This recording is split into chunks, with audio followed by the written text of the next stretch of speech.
एका सामान्य गरीब कुटुंबात जन्मलेल्या एका मुलावर लहानपणी त्याच्या कुटुंबाची जबाबदारी पडली.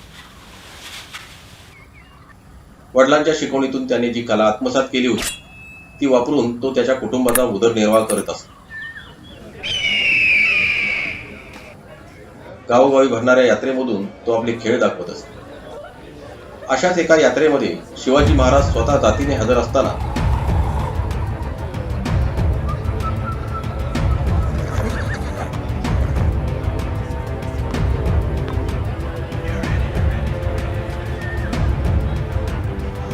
त्याचा दांडपट्ट्याचा खेळ चालू होता आणि तो खेळ प्रत्यक्ष महाराजांनी त्या गर्दीतून पाहिला.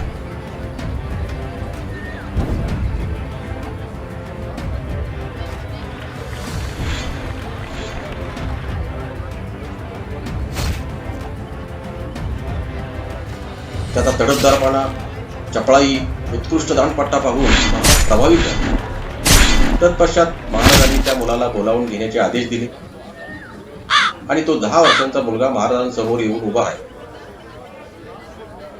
महाराजांनी विचारले, तू हे दांडपट्ट्याचे खेळ गावोगावी करतोस हे कशासाठी?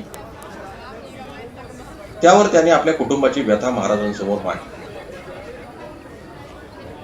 त्यावर महाराज उत्तरले, जर तुझ्या कुटुंबाची जबाबदारी आम्ही घेतली तर तू स्वराज्यासाठी काम करशील का? त्यावर तात्काळ त्याने होकार दिला आणि हाच तो स्वराज्याला मिळालेला उत्कृष्ट दांडपट्टू जिवा महाले.